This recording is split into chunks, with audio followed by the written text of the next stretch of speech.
to another episode of The Last Rewind with Big Red and Tramaine. And we're going to be talking about the second round of the playoffs. And almost all of them have ended so far, except for one. There's a Game 7 coming up with Boston and the 76ers. We'll talk about that eventually, but we'll talk about the ones that ended so far and a couple that ended last night. I'll have to say, man, my picks have not been too great this year. I did not pick the Lakers to beat the Warriors. I did not pick, well, I did pick the Heat to beat the Knicks. I have to say that. I did pick the Nuggets to beat. I might have did pick that one right. I did pick the Nuggets. I thought that would probably. I think we both picked that one. What were we saying? 6? Mm-hmm. I remember that one. Okay. We both picked the Nuggets. Yeah. Yeah. So, well, just 2. Well, and the Celtics. I thought the Celtics actually would beat the Sixers probably in 6. I think that was my prediction. But in truth, we'll get to them. I'm not even going to touch them first. We'll get to them last. First thing we're going to talk about, though, is the Heat and the Knicks. This was predictable. I'm actually kind of little. No, I'm not surprised. It went 6. I wouldn't have been surprised if they swept them, or went 5 games. But it went 6 games, so it kind of went, according to plan. The Heat put them out of the playoffs last night, 96-92. Jimmy Butler showed up once again. Julius Randle did not show up once again. If you can expect Jimmy Butler to be playoff Jimmy, but you cannot expect Julius Randle to show up in the playoffs. He was their second All-Star. I think he averaged about 25 points, 10 rebounds, I think, per game this season. And again, he didn't show up again for the playoffs. I don't know what's going on with him, but Stephen A has declared he wants him traded after last night. Let's see. The Knicks won game 1, 108-101. Knicks won game 2. And let's also forget, too, the Heat are number 8 seed. The Knicks are number 5. So the Heat took first game, and with Jimmy Butler, I think, missed the next game, and the Knicks won. They won. Heat won the next 2, game 3 and 4. So they were up 3-1. Knicks won game 5, and then they went back to Miami last night and got put out. And Brunson, hats off to him. He did everything he could. He showed up that game. I think he scored 41 points last night. Jimmy Butler had 24. It wasn't exactly efficient, 7 of 22. But Brunson was 14 of 22, 89 on free throws. But he had no help. And he made a costly turnover at the very end of the game. He got cornered by Jimmy, and I forgot the other guy, cornered up, got him in the corner, and he had nowhere to go, and he threw a costly turnover, and that was all she wrote. Yeah. First and foremost, before we get into the NBA playoffs talk, I want to say Happy Mother's Day to all the mothers out there, specifically my wife and my mother. Happy Mother's Day. But going back to the playoffs, as far as the Knicks and the Heat, I said this on the last episode, and I'm gonna say it again. Playoff Jimmy, he's doing it, but how much gas has he got? I mean, maybe he has enough to withstand. I don't know, but right now, how much gas does he got? Because it only gets tougher going further. Yeah. I mean, if it went 6 with the Knicks, and Knicks weren't a terrible team. Weren't a terrible team. I just don't think it was their time. I think the Knicks' time is coming. This wasn't their time. It wasn't. But Jimmy Butler is damn near got to be Jordan-esque, Kobe-esque to win these series. And I just don't want to wish it. that he runs out, but I don't foresee him continuing like this. Now he didn't play a couple games in this series, Yeah, which I think helped. might because he is wearing out. True. But they got the dub, and they got the series. I was just happy the Knicks again was just there and got this far. As a basketball fan, it just felt good to see the Knicks in the playoffs. Like you said, Brunson did all he could do. But in the end, playoff Jimmy gonna be playoff Jimmy, and he did his thing. But I don't think the Knicks need to make any severe adjustments. I think it was a kind of a wrong place, wrong time. I think their time is coming. It just wasn't their time this year. Yeah, well, they're gonna have to find somebody else though to be the second to Brunson though, because I mean, True. RJ Barrett, he didn't show up last night. He only had 11 points on 1 of 10 shooting, 0 of 3 from 3-pointers. Julius Randle, again, 3 of 14, 1 of 7. He only contributed with the rebounds with 15 points.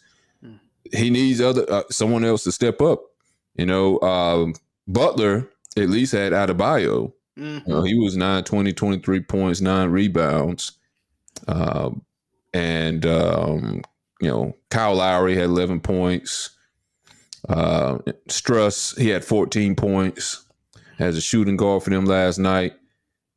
Didn't shoot particularly well, but at least he had some backup. Yeah. Knicks didn't have nobody, You should have just put Derrick Rose in the game.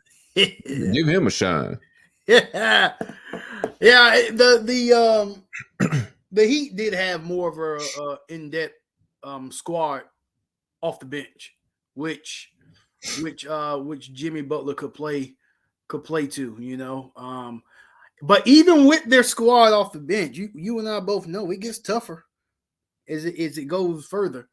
And I foresee how many points did Jimmy Butler have last night? Yeah, 24. Yeah, 24. 24 Didn't ain't shoot good though, but yeah. 24 ain't gonna cut it going forward. He gonna need more than that going forward in the playoffs. 24 is not gonna cut it going further. He gonna need more, or his supporting cast gotta contribute a bit more. Gotta contribute a bit more. I think he's a very good player, and I think he's capable of a lot more than 24. But it gets tougher in the playoffs, and 24 may get 24 by Butler going further may get them swept. To tell you the truth. Well, that to me that just tells me how weak the offense was for the Knicks. If 24 points, poor shooting, put them out of the playoffs. Yes, good point. Otherwise, yeah, that's not going to work versus the other teams. He's going to have to. Jimmy Butler's going to have to play at a supreme level. It's not going to work with 24 points, and this is the thing, because here, kind of what you just said, the Knicks.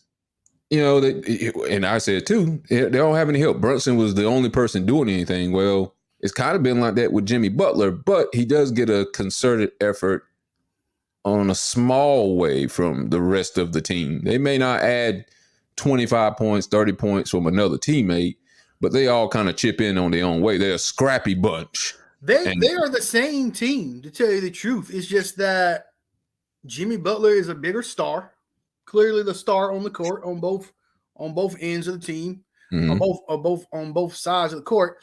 If you look at the Heat and the Knicks, to me, it's the same team. I would not have been shocked if the Knicks beat the Heat, because there's no major difference in the team. Like you just said, the supporting cast for the Heat is a hit or miss. And the supporting cast for the Knicks is mostly a miss, but they can stream up something enough to get a win. I just and Brunson is the Jimmy Butler for the Knicks. To me, they're the exact same team. It's just that the Heat came through in the end. I would say Jimmy Butler is probably played harder. I would say he played harder. his voice. He's more of a leader as well. Yeah. So I would say that played a part. But to me, they look like when I watched the game, they look like the same team playing each other. They look the exact same team. But as you and I both said, 24 from Jimmy Butler going forward. He's gonna have to have a heroic nights plural, not one night. He's gonna have to have heroic nights. Yeah, and I think coaching ultimately that's kind of what it came down to. You know, Spoelstra was just the better coach than Thibodeau, and that's ultimately what decided. Yeah, and you know, Butler did push them to a lot of these wins, but I think ultimately coaching is what won this. Well, yeah, coaching. Eric Spoelstra is one of the, like I said before, is one of the oldest coaches left with his organization who was in the playoffs, who is currently still in the playoffs. So familiarity, you know, he's very familiar with the organization, Eric Spoelstra, and the player. So I will contribute that to a huge factor as well. But I'll stand by. They look like the same team. To tell the truth. All right. All right, let's go to the next team here. Now, this one, right now, I'm picking for the finals and to win it all. The Denver Nuggets versus the Phoenix Suns. I'm picking the Nuggets to win it all at this point. Hopefully, I'm right with this. Denver Nuggets have it all. The Denver Nuggets have an MVP. They've had now what they didn't have all these years before. Because let me say, I hated the criticism that Jokic would get all these other seasons where he did win MVP. He won it, to me, in one of the truest senses of what the MVP means. He was the most valuable player. They relied on him so much for how the offense was being ran. Everything pretty much came through him. And but he didn't have a second player. Murray was hurt, you know, ever since the bubble, where Murray had an outstanding series, and he got hurt, I think, the next year, and he's been out for like 2 seasons trying to recover. Jokic had no help. People would just double up on him in the playoffs. I think Golden State, I think they beat them last year, put him out in the playoffs, but he's had no help. So now he has Jokic. I mean, he has Murray. He has a supporting cast, you know, to help him out, whatever. He has a strong bench. At times, they can play defense, and they showed it for a couple of games.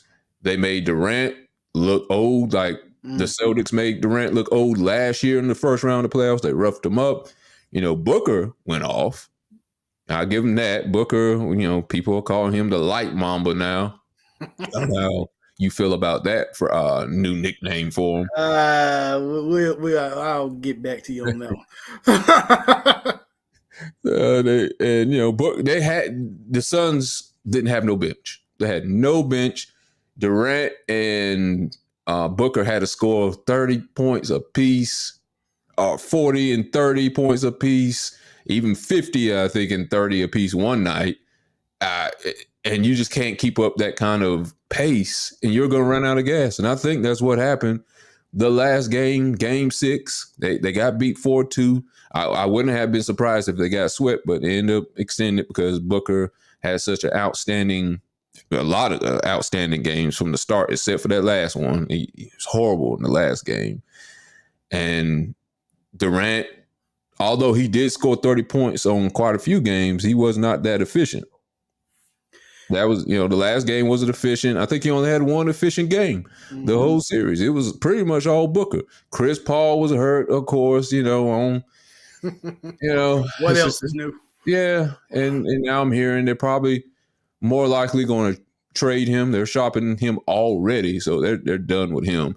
Ayton has not shown up. Ayton hasn't shown up all year. And he didn't show up for game 6. He, you know, said he was hurt. I think he had a rib contusion or something like that. And that's the end of the Phoenix Suns season. They had championship aspirations, and they go out in the second round. I think their aspirations was set a little too high by everyone as soon as KD got there. I believe once KD went to the Suns, everyone was like, "Oh, they're major contenders." They weren't major contenders. They were more of a contender as they were before he got there. Um, Devin Booker, with like you said, with the exception of the last game, played outstanding. He did. I'm a huge Devin Booker fan. Now that light Mamba, I don't know about that one. Now I'm a even more of a Kobe fan, Yeah. so that's putting a lot on it. But like you said, Kevin Durant Kevin Durant had a quiet series, and even though he was scoring, you can score but not be impactful to the game. All right. And that's what Kevin Durant seemed like it was to me. Like he was filling the stat line, but it wasn't having an impact towards winning the series.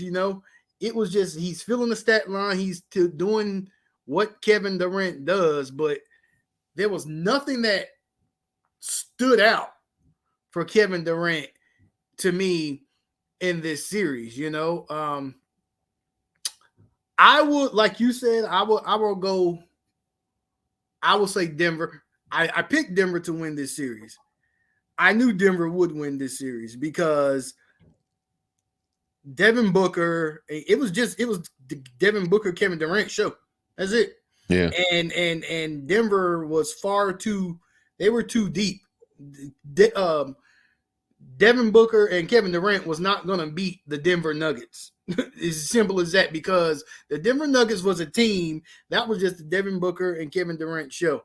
They were not beating them. And I picked, like I said, I picked Denver to win that series. The Nuggets, Phoenix got some cleaning up to do, to tell you the truth, in the offseason. Devin Booker, can he do it all? With help, maybe, and you would think, oh God, he had Kevin Durant. How much more help does he need? They needed something off the bench, They needed help off the bench, At this point in the NBA, playoffs, rather, your stars are not winning the game; they are closing the game. That is the difference. Mm-hmm. Your stars are not winning the game. They have to close the game. It takes the team to win the game. Now, when the game is close, that's when you go to your star. Your LeBron, your Booker, your Jimmy Butler. That's when the star closes the game. But at this point, it takes the team to win it. And Phoenix didn't have a team. Denver Nuggets have a team, which is why I'm going to echo your thoughts.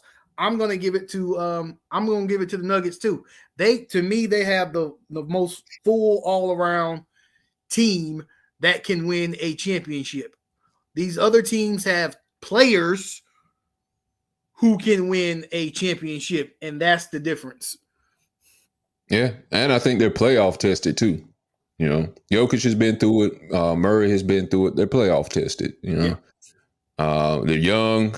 And again, we'll kind of get into why I think they'll win in a minute, because eventually we'll go into the other series, which before we get into that, there's one thing I did mean to mention that may need to be changed.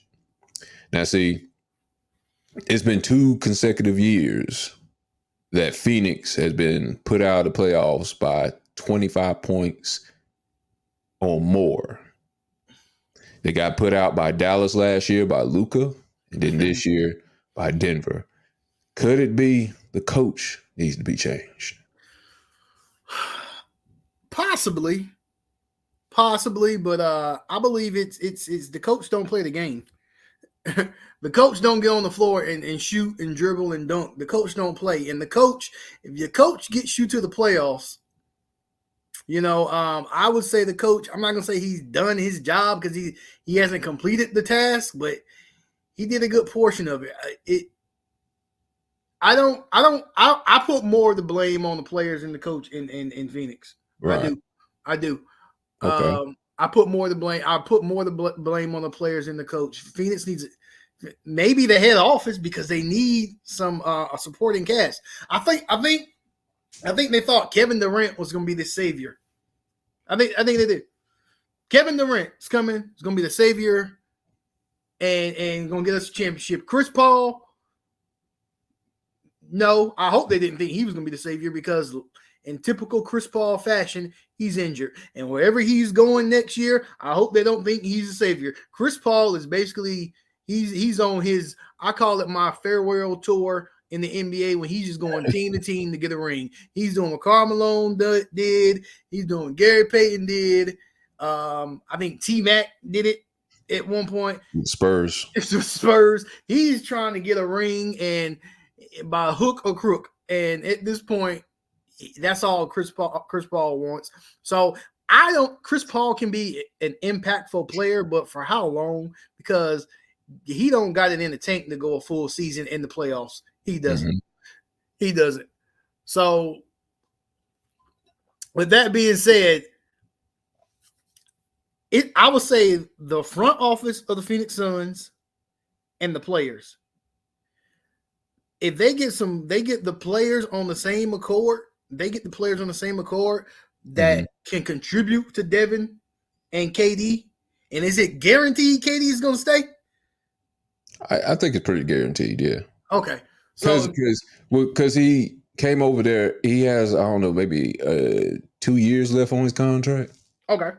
So that's... He wouldn't be a free agent or nothing like that. So that is a plus. So you have KD, one of the most lethal offensive threats, dare I say, ever. And you have Devin Booker, who is very good. I mean, you have your 2 stars. Most teams only have 1 star. They have 2. They need some supporting role players at that point, and that's where the front office of the Phoenix Suns come into play. So you give me some role players around KD and Devin, and if the front office gives that to me, I think the coaching will fall into play. Hell, they got to the playoffs. I think they just need the players. They need something to build around KD and Devin at this point. And the finals, what, 2 years ago? Exactly. And let's call a spade a spade. The Nuggets was just a better team. They were the better team. I mean, even if they probably had the supporting cast, the Nuggets were still the better team. Yeah. I mean, Nuggets got Aaron Gordon, Michael Porter Jr., of course, Jokic, Murray, Caldwell Pope, Jeff Green. They're stacked. They are a stacked team. Usually they have about 5 or 6 people in double figures. Another reason, this is kind of a petty reason, but it's still a reason I want them to win, is Aaron Gordon. I think I know you going. You know where I'm going. The Rob dunk contest winner. I want him to get a championship, and he is set up perfectly to finally get it. So you think he's going to win the championship? Like, yeah, this is for Zach LaVine.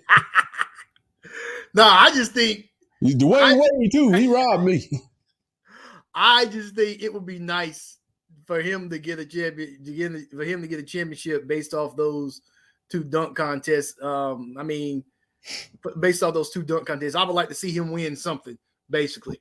Right. And what more can you win is the championship? And it ain't like he's not contributing to the championship. Right. So that would be a good look for him. But Nuggets, they're looking like the most complete team that's left in the playoffs. All right. So let's go to who they are going to be facing in the Western Conference Finals. LeBron James and the Lakers won last night. I did not pick them to win. I picked Golden State to win. I believe in 6, and I'm a little mad about that. Little pissed about that. You cannot be serious. Once I saw they lost that home game, because we already know the Warriors are notorious. Well, not notorious. They were great a home team throughout the year, but they're notorious for losing on the road. I was like, it might be over. It might be. Because AD was just having his way with them. But I'm like, no, give them a chance. Championship medal. They came back versus the Kings, and and they won a game 7 thanks to Steph. But then I should have really thought about it. Like, the Kings were young. They had a good regular season, and Steph had to have a 50-point game to beat the Kings at home. And was he going to be able to? And they weren't on the same level as defensively as the Lakers were. So was he going to be able to do that for an entire series versus the Lakers? And it really wasn't all the way his fault. Steph had a pretty decent series. Mm-hmm. It was everyone else. Clay is old. Clay had one good game, and the rest of them were terrible. The worst person of the whole series, I'll let you say, who's the worst person on Golden State in the whole series? You already probably know. Jordan Poole. Yes. I don't know what happened to him. I don't know if Draymond hit him again. But he is not worth the money they were paying for him to be the future starter of the Golden State Warriors. He did not show up. He didn't show anything. Matter of fact, he came in the game for a few minutes, missed a couple shots, got a few fouls, and then they took him right back out. Then he put him back in the game again. He started messing up again. Curb took him back out. What did he have last night? Oh, last night, 7 points on 3 of 10 shooting, 0 of 3 from three-point land, 4 assists and 4 fouls. Nope, wait a minute. Yep, right. 4 assists, 4 fouls. So, and let's see, Draymond Green. Yeah, as usual. It's not like his stats are never outrageous. 9 points, 9 rebounds, 3 assists. That's his usual. He shot pretty good from field goal, 4 of 8, 1 of 3 from 3-pointers, 33%. Andrew Wiggins didn't show up. He was 2 of 8, only had 6 points. Curry had 32 points, but he was only 11 of 28, 4 of 14 from three-point land, 6 of 6 from free throws, 6 rebounds, 5 assists, negative 21 the plus-minus rating. Klay Thompson, who I said he's old, he's showing his age, 3 of 19, 2 of 12 from three-pointers. He kept chucking them, he kept missing them, and he had 8 points. So, and I asked the question, in the group we're in, is the dynasty over for Golden State? Yes. Yes, it's over. It is over. It is so much just so much going on in Golden State that the answer to that question is over. I don't even get the same vibe from Golden State anymore that I once got. I don't get the same championship pedigree that they once presented. Is over. I mean, you got Draymond beating up his teammate.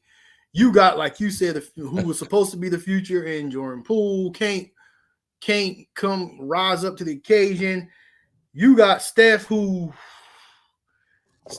is good. He's one of the greatest ever, but I just think so much is going on with the organization that Steph, even he can't do it all himself. I mean, you go back to their dynasty days, this was prime Clay. This was, I'm gonna say, prime Draymond. Mm-hmm. This was, they had a bench. They had the bench, and this was the team that Mark Jackson just kind of handed to Steve Kerr. Yeah. So to answer the question, yeah, it's over. It is over. I want to say I saw a quote today online from Steve Kerr, and it said that they just weren't ready, and they were lucky enough to be that far in the playoffs. Now, if your coach says something like that, dear God, it's pretty bad. It's pretty bad. And I believe it's I would say it's going to take some rebuilding, but I mean, getting rid of anybody? from the prime dynasty, I would say Draymond Green is probably good as gone. Yes. Clay. Yes, even Clay. Steph is the only person who ain't going nowhere. I would say even Clay. Steph is the only person who ain't going nowhere because he is the organization. But Mm. they it's not like they ran out of gas. They didn't look like they wanted to play anymore or be there to me. I was hoping with Steph Curry's 50-point just game, that was going to be the fuel to catapult them to beat the Lakers. And I picked Golden State to win the series. I picked Golden State to win the series. But the Lakers turned out to be the better team. On paper, they were not the better team. Right. I would say they hustled harder. I would definitely say the Lakers hustled harder, and they came to play. They came to play. They did. I believe the Golden State was happy to be there. Or happy to be in that position, and probably wanted to try to live off the past. But answering the question, the dynasty is over. I don't, with that same squad that we saw last night on the court, I don't see them going far in the playoffs if they make the playoffs again with that same squad, because it just, they look lackluster to me. Steph is a great 3-point shooter. Oh, and living by the three and dying by the three, which seemed to be their moniker during the dynasty era, and now they can't do that no more. They can't. Yeah. They can't do that no more because it's great as a 3-point shooter Steph is, and he's good. Everyone else isn't as good. Yeah. So they can't live. And what happens? We gonna double Steph, kick it out to Clay. He ain't as automatic as he once was. So everyone else is not as good as Steph. Steph still got it. Steph can still chuck it up and hit it for the most part. But everyone else just can't put it up there. Jordan Poole, no. If you double Steph, you kick it out to Clay or Jordan Poole, it may or may not go. It may or may not go. And that will be every team's scheme going forward. We're going to double Steph. Of course, we're going to double Steph. All right.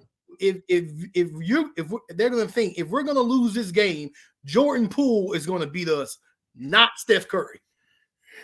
Well, I'm going to tell you something I think is starting to change. They always say, styles make fights. And, Steph has pretty much changed how NBA players all around for every position plays. And it was all about the three. It still is for the most part. But for what I have noticed, three of the teams have something that has seemed like it became a dinosaur for the last 10 years or so that are still in the playoffs. I mean, one may be out tomorrow, but NBA centers seem to be making a comeback and making a decided effort on who moves through the playoffs. Embiid with the 76ers. Now, they're tied 3-3. They may win tomorrow, but he's the MVP, current MVP. Jokic was in the MVP running. Giannis, even though he's not a center, he's a big man. He was in the MVP running. So it doesn't seem like it's the little man's game anymore like it seemed like for a while. Steph was part of that. You can even throw AD in there when he's healthy. AD. I was about to say, he's the other big man that to me, he was the deciding factor with how the Lakers won this series. It was, if the way AD goes is where the Lakers go. LeBron had a great game last night. He was, let's see, what was his stats last night? He was 10 of 14, had 30 points, had a great game. Anthony Davis only had 17. He shot pretty good, 5-9, 7-10 from the free throw line, but he also had 20 rebounds, 2 blocks, 2 steals, and 3 assists. I think he was the guiding factor for how they won this series. Without AD, they don't beat Golden State. I don't think anyway. And Jokic with Denver, he's another big man. I mentioned him in the MVP running, but he's the reason why he's the MVP of that team. He's the MVP of the league to me. I would have picked him for MVP again. But it seems like we may have conference finals with maybe three great NBA centers, being the deciding factor for why a championship is going to be won. And I think it's changing. And that's a good thing that it's changing, because the NBA, in the 90s, centers was a big part of the game. Shaq, Hakeem, David Robinson, Vlade Divac. These were big men who had an impact on the game. Mm-hmm. Years later, it got away from that. Your center is or your big man taking the ball down the court, calling plays, and that's just not that's not basketball that I was used to. So it is nice to see the return of the big man. You are absolutely correct about that. And here's the deal. Like you said, I believe going forward in the NBA, the return of the big man is coming back, and it's going to be impactful as to winning a championship now. It is. Very impactful. Does it help that your big man can hit a three? Absolutely. It helps. Who's going to turn down a 3-point shot? It's worth more than a 2-point shot, obviously. Right. Who's going to turn it down? But defensively is where you need your big man. Rebounding off the board, second chance opportunities is where you need your big man. And when healthy, Anthony Davis is one of the best. When healthy, like you said, those rebounds that Anthony Davis and the blocks, those are vital in winning a championship in the NBA. Those are vital in winning a championship in the NBA. It may not be as glamorous to watch in the game, Right. You obviously want to see someone score, hit a three or dunk. So it may not be what's preferred, the preferred highlight, but it's what's needed to win in the NBA now nowadays. And I'm glad that is you can see that it's returning, the return of the big man.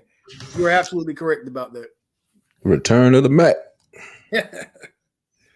All right. Well, with that being said, since we know what's in the Western Conference Finals, what's your predictions? Denver Nuggets and the Los Angeles Lakers. What's your prediction? Oh, I mean, I'm still giving it to the Nuggets. I mean, I'm gonna say Nuggets in.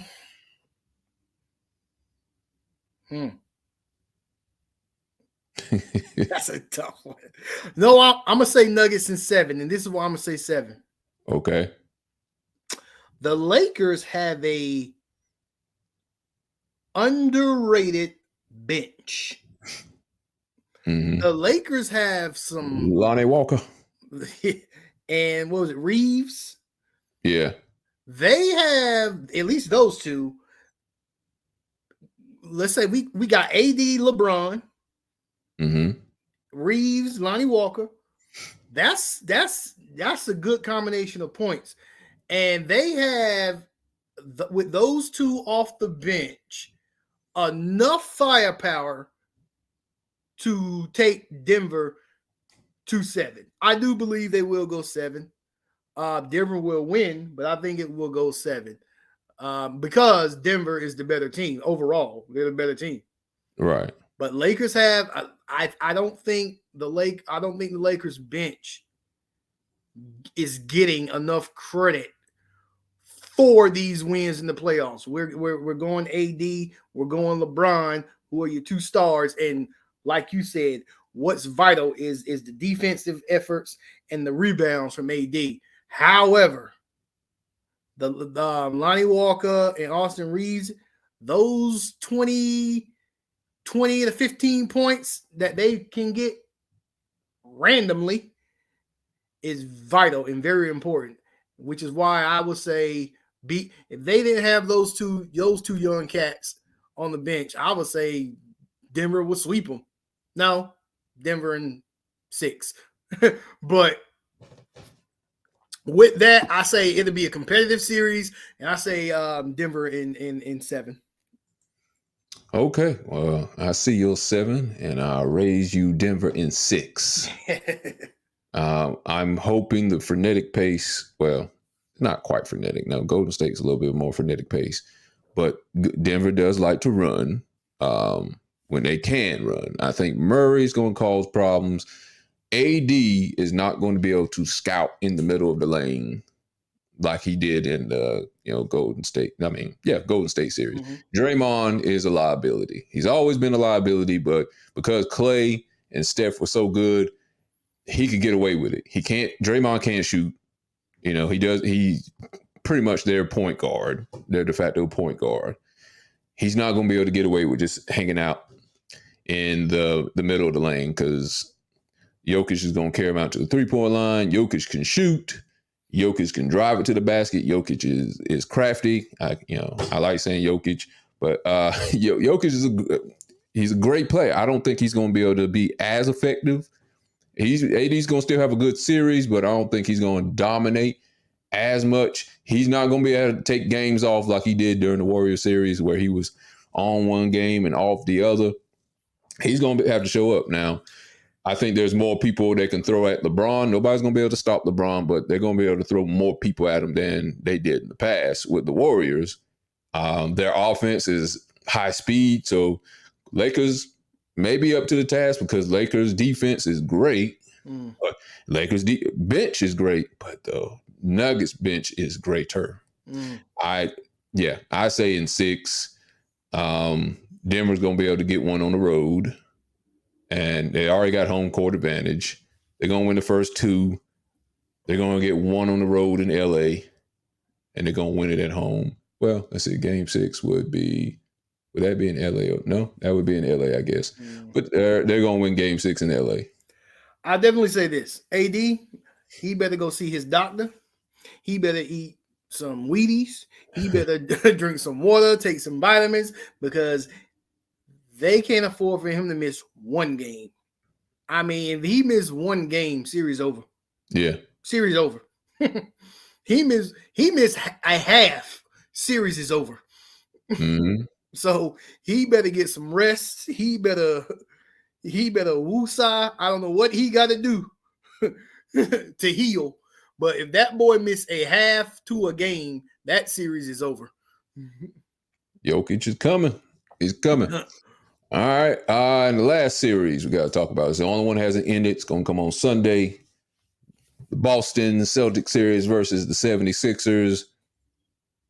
I thought this series would end, I think, in 6, but Boston has been very up and down. I don't understand Boston. I mean, they're a great team. They play great defense, but they're erratic on their offense. Well, at least Tatum is. Tatum, I don't know how to predict him. Like one minute he'll get you and he'll score 40 plus points, 50 points, and it just seems so easy. And then the next game, he's throwing bricks. He's trying to build a house, a silo with all these bricks. I can't predict him. Hell, he did it in Game 6, matter of fact. And he was throwing up bricks until the 4th quarter. And then all of a sudden he wanted to come alive, and that was the reason why they won. And I would say I'm confident they're going back to Boston and they're going to finish the series out in Game 7, but I don't know what Boston to expect. I do think they miss Ume Udoka as their coach. This new coach, Mazzulla, he's a rookie. They threw him in the fire.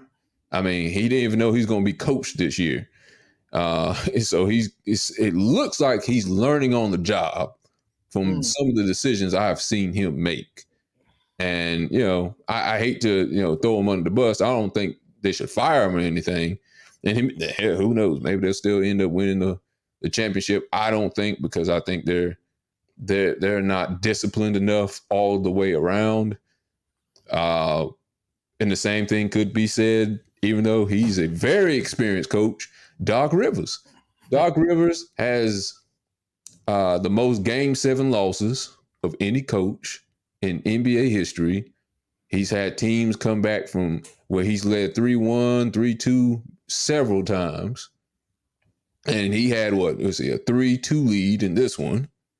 And if he loses this one, I don't know. His job might be on the line. Because what happened to him last year? He was up a series last year, if I'm not mistaken, and then he got put out.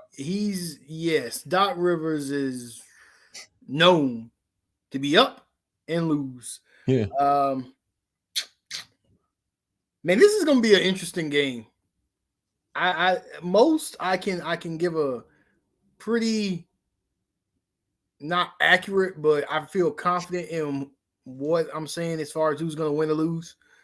I don't know, because like you said, which Boston Celtics team are we getting? Mm-hmm. And as far as Philly, which James Harden am I getting? Right. So,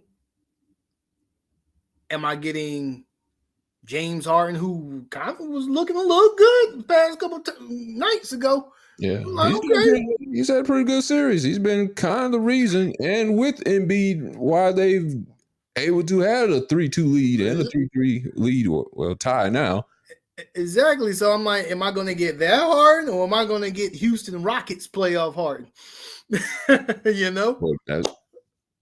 Which one's the good one? Oh no! It's the one in Philly. Oh, okay. the one in Houston will score but choke. Right. Go like 3 for 21. Yes. You know what? Because of the uncertainty of the Celtics, I'm gonna say with the hot streak that Harden is on and Embiid, I say they squeak by the Celtics and win the game. Ooh, okay. That's a pretty bold prediction. I would like to believe that Doc Rivers is aware of this narrative that he's up and he can't win. I would like to believe his players are aware of that narrative as well. So I believe with that will I believe Philly gets the job done barely, but they do. It's tough, man, because I can't go off of who I think the better team is. I got to go off what I feel in my gut right now, because going off of what I thought, who I thought was the better team, I would say Boston Celtics. And it's not that they're not better; they just are erratic. You don't know what you're going to get from them. Why didn't that Boston team show up Game 5? That showed up in Game 6. So their playoff careers is on the line. And based off of what I've seen from Harden, I know he's done good this series, but it seems like it's about that time, like we said with Chris Paul, when he may have a great season, but here come the playoffs. It's about that time. I'm going to go off of routine. Harden, it's about that time. With Doc Rivers, from what I've seen in the past, this man did win a championship, but to me, I always say he underachieved. He had a great big three, and he only won one chip. To me, he underachieved. If you remember the first year of that playoffs that they had the big three, he went 7 games in the first round. I think he had another 7-game series versus somebody else after that. It might have been Chicago might have been the next year after that, but he had a couple 7-game series in that first year with the big three. And I was like, come on, man. I'm like, you breeze through the regular season, you're struggling. I'm like, there's no way you're going to win the title, but they end up beating the Lakers and Kobe, I think in 6.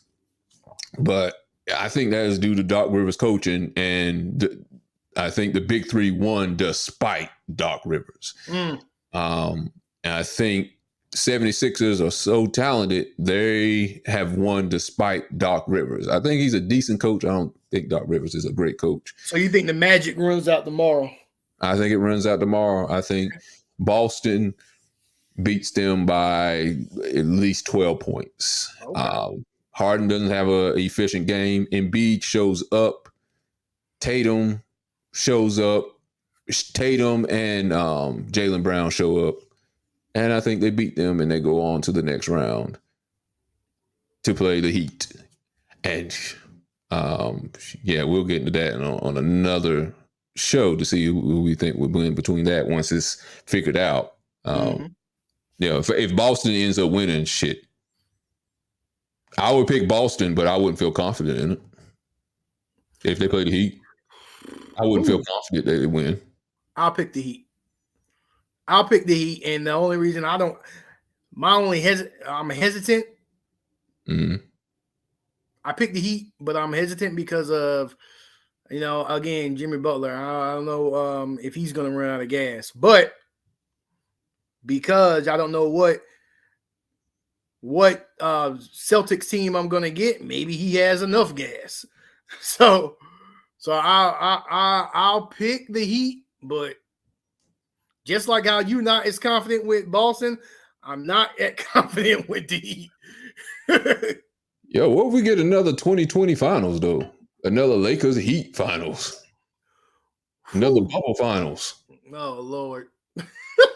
And the same thing happens. Butler runs out of gas. He tries his damnedest. He wins maybe 2 games and, gives LeBron another championship because he ain't got enough help. That's a likely possibility, That's if the heavens open up and the floodgates open up and the script writers write it how they want to go, a rematch of the bubble finals, and there we go. And then everyone can say how that Mickey Mouse chip in the bubble didn't mean much, and then LeBron and the Lakers they're like, oh well, we got it again, same team. So you never know. But I think the Nuggets have something to say about that.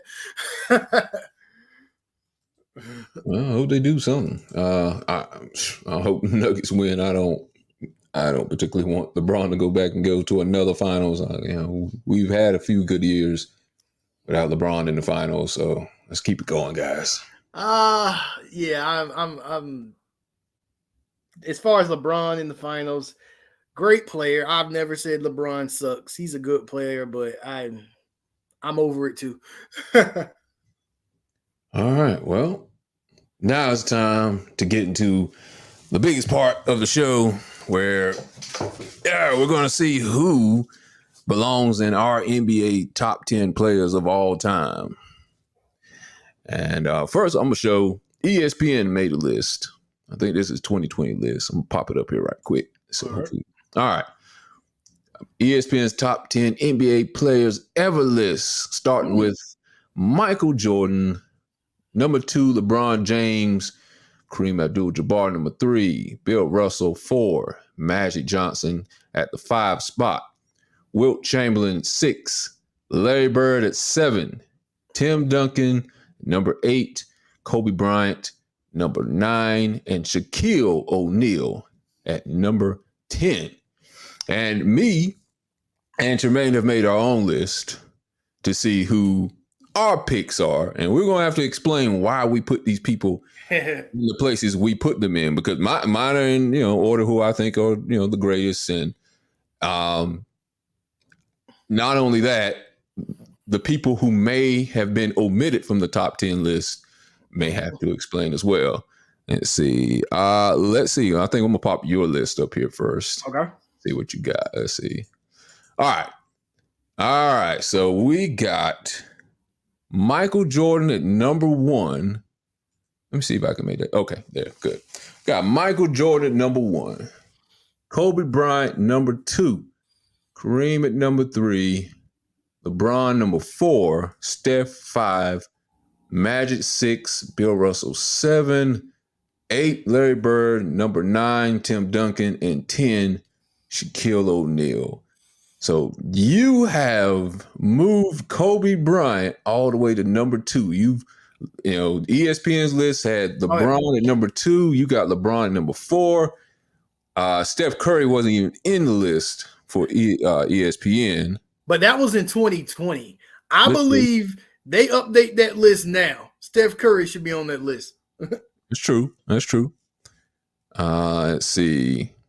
And you got Missy Magic number 6. Magic was 5. ESPN. Wilt Chamberlain. You don't have Wilt Chamberlain. Wilt Chamberlain's out of it. Let's see. Larry Bird 7 on ESPN. He's 8 for you. Duncan. Let's see. Where? Yeah, Duncan was number 8 on ESPN. He is number 9 for you, and Shaquille is 10. So the person you omitted was Wilt.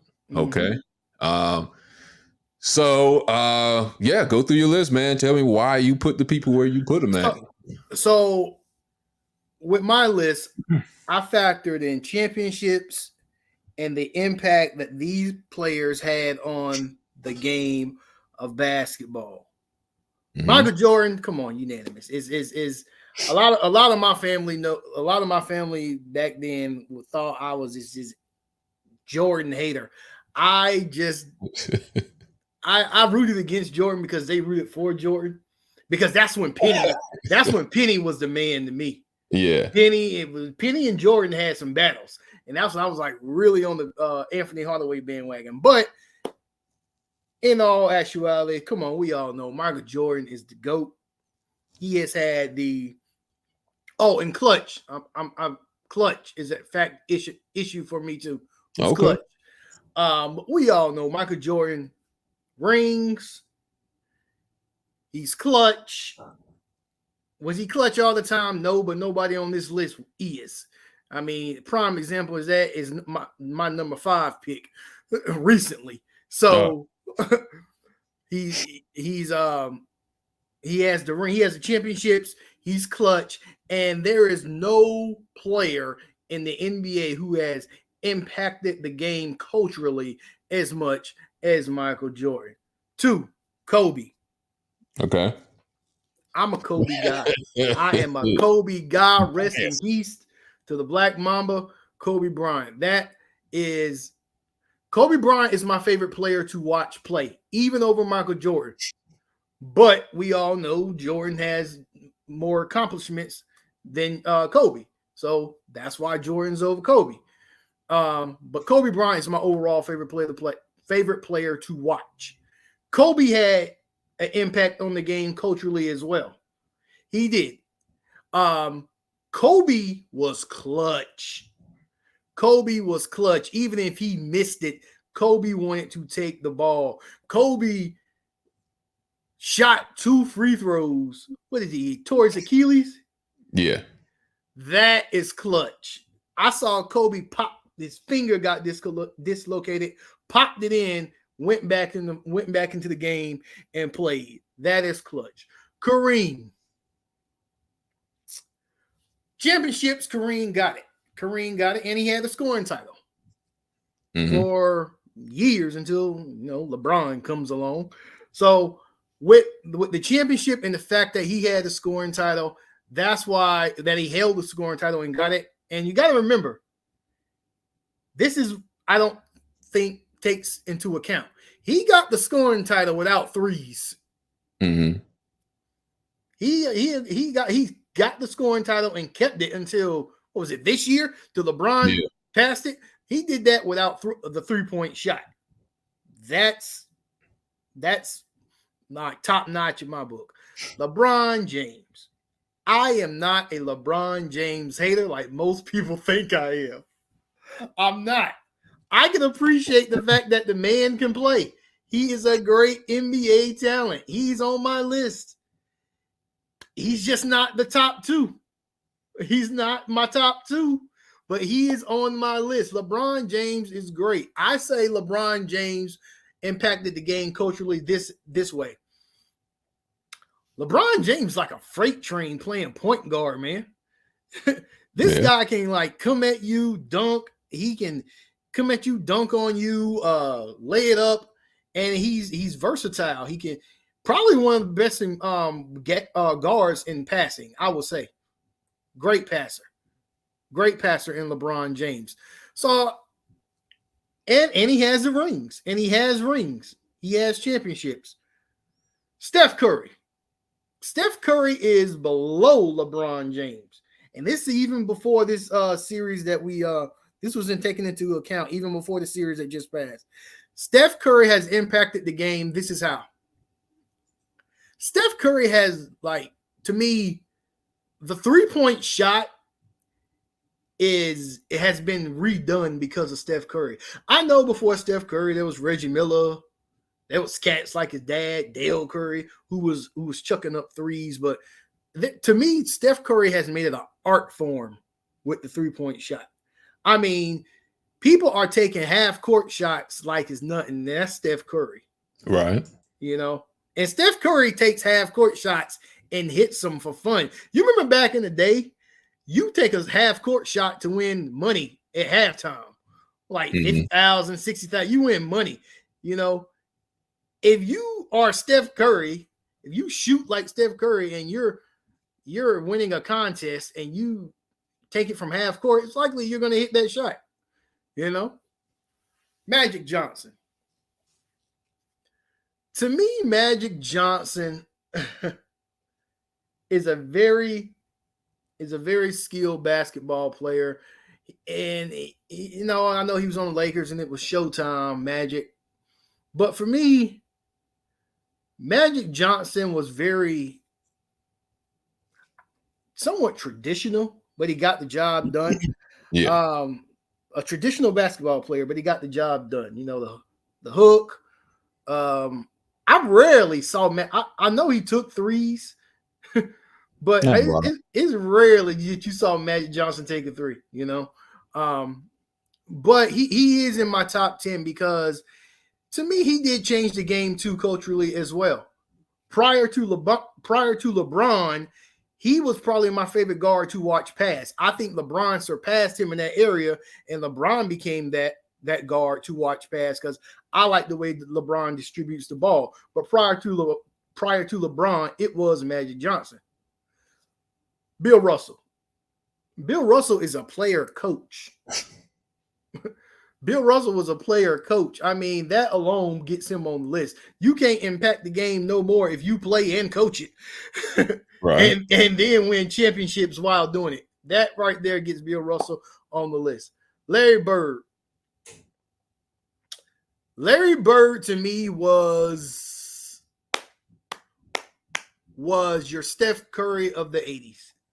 And Steph Curry just made the 3-point shot, you know, more spectacular and in its form. But Larry Bird was like the Steph Curry of the 80s with the 3-point shot. You remember 3-point contest? He's like, which one of y'all coming in second? Yeah. You know, talking shit before the 3-point contest, you know, and he has championships. So Larry Bird affected the game to me from the 3-point stance in the early 80s. Just that Steph Curry catapulted it. Right. Tim Duncan. If there is not this, he has the right nickname, the big fundamental. Because to me, when it comes to fundamentals and just footwork, I know you can argue maybe Hakeem, but to me, Tim Duncan with the footwork and at the power forward position was the best. And that's how he impacted the game for me as far as his footwork and just fundamentally sound basketball. When I think of fundamentally sound basketball, I think of Tim Duncan. Shaq. When I think of a dominant big man, I don't think of Wilt. I think of Shaquille O'Neal. Shaquille O'Neal was a dominant threat in the paint. I mean, from shot blocking to his stature to his appearance in the paint. He could score. We all know he sucked at free throws, but he could still score. And here is a underrated gem about Shaq. Shaq was a good passer. Shaq could pass the ball really well for a big man. He was a very, very good passer. But overall, he's dominant. Shaquille O'Neal presented from his time in Orlando and in LA. I know he had some stints with the Heat in Boston and Cleveland, but that's when he was on the downslope of his career. But Orlando and LA Shaq, that was pure dominance, man. That was pure dominance. Kobe does not get those rings without Shaq. And I love Kobe, but Kobe does not get those championships without Shaq. Simple as that. If Shaq stayed in Orlando, Penny is a champion. Penny has a championship.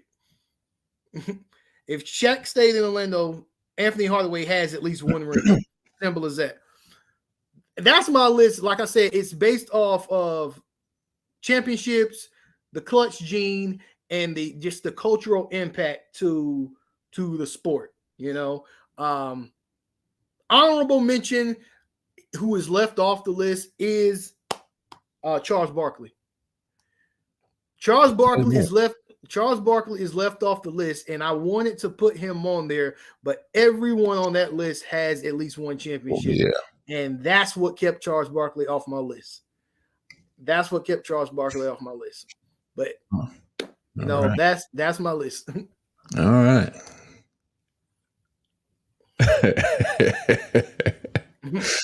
All right, let me put my list up here. All right, let's see what my order is and who I've omitted from the list.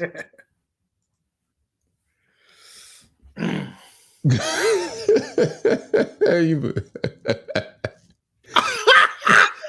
don't even see Kobe. Oh my! The audacity! I knew you were searching for him probably first. I was searching and searching. I don't even see him. Yeah. Okay. I'm gonna explain why he's not on my list. Okay. We agree with Michael Jordan, greatest player of all time. Okay, I'm gonna tell you first why I put these people into place. Okay, kind of same thing with you. Impact is a big thing. Cultural impact, what they did to the game, how rules were changed around them. Winning, of course, that counts. It's not just about championships. Also, the weight of how they won the championships. I'll put that in there. And what I mean by that is, were they just tag-alongs or were they the main reason they won the championship? All right. MVPs, awards, defense and offense, how they played. Were they great two-way players? How good were they as a one-way player or whatever?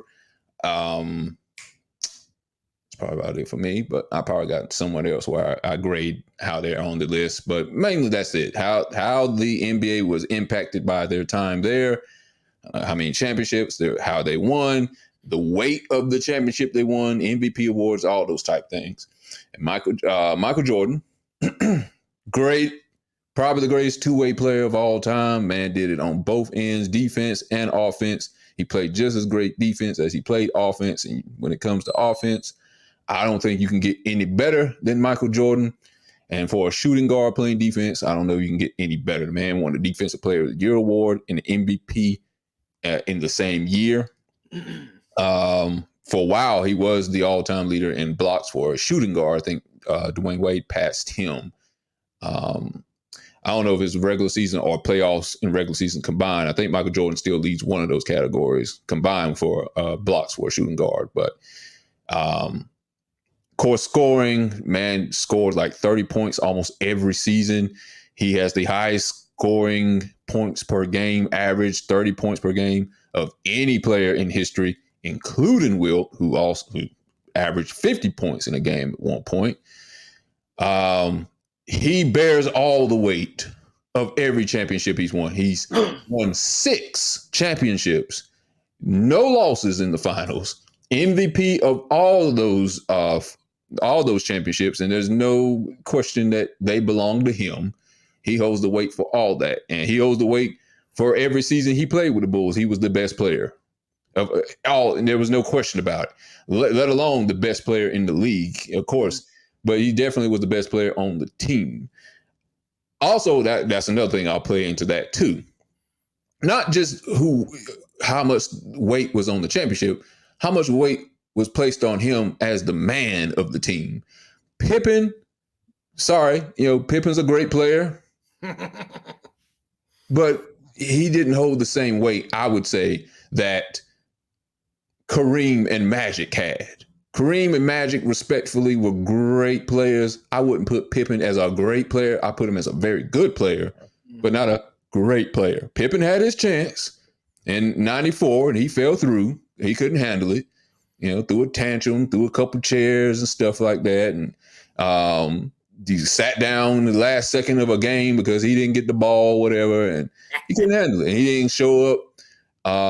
Game 7 or game 6 where the Knicks put him out in the second round. I'm sick of people keep saying, oh, they got put out in the Eastern Conference Finals when Jordan was gone. It was the second round he got put out, not the Eastern Conference Finals. He couldn't handle it. He couldn't score good enough. He did everything else. He was a good all-around player, but he didn't have enough. And the Knicks ended up beating them, going to the finals and losing to Houston. So Michael Jordan, number one, it's hard to even say anyone even comes close to his stratosphere. I mean, how can you say something when man is perfect at the finals? Yes, I know he had other years he played and he didn't win, but in the ultimate round of the playoffs of an NBA season, you go to win it all. You don't go to become second place and first place or whatever. And I'll also say this, and this is going to probably hurt LeBron James in the future, unless he wins, a couple more chips, this year or, later in his career. The longer you play and you don't win more championships, the worse it looks for you. If you play 30 years and you only won 4 championships versus you only played 15 years and you won 6, that looks bad. I mean, do the percentages on that, and that doesn't look good. It's like you had all this time to catch up with Mike and you couldn't get 5, 6 championships or whatever. You couldn't get 11 with Bill Russell. That just looks bad. Yep. But, okay. So I'll go to my next pick. So you had Kobe, number 2. I got LeBron at number 2. And I'm not a big LeBron fan. I respect the man. Man is Magic Johnson on steroids, and maybe he actually does steroids. I don't know for sure. Or maybe he's just that big and he's just got a great chef, fix him some good old chicken and rice, some gumbo, and gets him ready for every game. But LeBron James is a great passer. He's a good scorer. He's not a scorer first, but it's not like he passes way more than, just to find people like Magic Johnson did. He scores too. He just happens to be a pass first player. He rebounds great. He's a great all-around player, probably the greatest all-around player he's probably ever lived. Not the greatest player of all time. But what year is he in? 20 now? Yep. Year 20, and he's got 4 championships. He's had stacked team after stacked team after stacked team. He's had heavily weighted teams to be able to win more than 4. And let's see, what is his record in the finals? 4 and what? Is it 4 and 6? I think it's 4 and 6. Mm-hmm. And it's a great accomplishment. Yeah, he went to 10 finals, but no one goes to college to drop out at the exam. You got to pass the exam to get the degree. And I don't care if you went to 10 finals, you got to win. I don't want to hear about the teams with stacked, the Warriors were stacked. I'm like, he had stacked teams too. He had Kyrie Irving, Kevin Love. He had Dwayne Wade and Chris Bosh. He had, Anderson Varejao. Yeah, he's had. Well, I don't know about Anderson Varejao. I know he went to an All-Star game, but yeah, he was a tag along. I won't put him on that list. But he's had stacked teams. He's had the big 3 for him or whatever. He just didn't get it done. And 4 people will say, well, the Warriors had more. Do you remember when the Heat played the Dallas Mavericks? And Nowitzki was the only All-Star on that team. And Nowitzki beat them in the finals. So I don't want to hear anything about, they got a stacked team and that's why the Warriors won. No, he found a way to win. And he beat Dwayne Wade, Chris Bosh, and LeBron James just with Dirk Nowitzki. I don't want to hear Jason Kidd. Jason Kidd was no longer an All-Star. He was no longer in his prime. I don't want to hear Jason Terry was never an All-Star. He was a great 6th man. and he did the jet flying across the court when he hit a shot or whatever. I don't want to hear that. No, you're not going to use that against me and say, oh, the Warriors had a stacked team. The Spurs had a stacked team. No, find a way to get it done. You lost. Okay. So Kareem was the all-time leading scorer until this year. LeBron James passed him. And that's, I will give LeBron James that too, being number 2. That is a great accomplishment to be the all-time leading scorer. It's a longevity award. I got to give him props for being able to last as long. Oh, that was the other thing. What I was going to say too was eras. I was going to say, how easy was your era or how hard was your era also played a factor in where I put you on this list. And LeBron, he's done enough for me to put him number 2, but he is in an easier era than the 90s and 80s and before when it comes to scoring. And he doesn't get the beat down that those players used to get. So maybe their careers wouldn't be as long. Of course, nutrition and exercise is different, but you got pounded for 82 games. It can take a lot out of you and take years off of you. So you can't have a long career as everyone else. So that can play a part in it. But again, he's in great shape and he played the games that were put forth to him. So hats off to him. But Kareem had a long career too. He had a 20-year career. I think he was like a 18 or 19-year all-star. Of course, he had the record. He had one of the most unstoppable moves of all time, the sky hook. Michael Jordan had the fadeaway. LeBron James has the flop. And Kareem had the sky hook. No one could stop it, and it seems like no one ever could emulate it. He won 5 championships, 6 MVPs, regular season MVP. So he got one over Jordan when it comes to that. Let's see, won one with the Milwaukee Bucks. But here, why I'll put LeBron James over Kareem when it comes to weight. He won 5 championships, but he was not the leader on all those championships. He was kind of a secondary player. Magic won MVP with his the first championship with the Lakers as a rookie. As a rookie. I think Kareem won one after that. Oh, he was the main person that helped win the finals on that one. Magic won another one, I think, versus the Celtics. Might have been 85 or 86. James Worthy won another one. Won a finals MVP, I think, versus the Pistons. I'm missing one somewhere. But Kareem wasn't the bus driver, if you will, of all the finals. He deferred to Magic. He deferred to James Worthy. James Worthy was brilliant in that, I think 88 finals. In Game 7, I think he had like 42 points. He went off versus the Pistons. That's the same year. Isaiah Thomas twisted his ankle and kept playing. Great game. So his weight on all the finals is not the same as I would give the weight for LeBron James. LeBron James has been the best player of all his finals that he did win, even some he lost.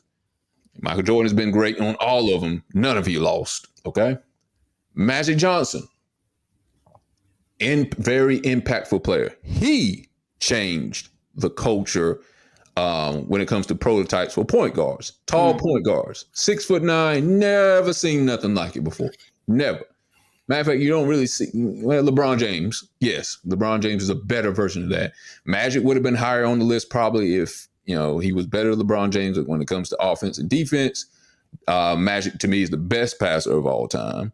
Still, I think holds the highest average, I think, for pass per game. It might be John Stockton. I could be wrong on that, but no, it's Magic. I'm getting it confused with assists. I know that's Stockton. Oh yeah.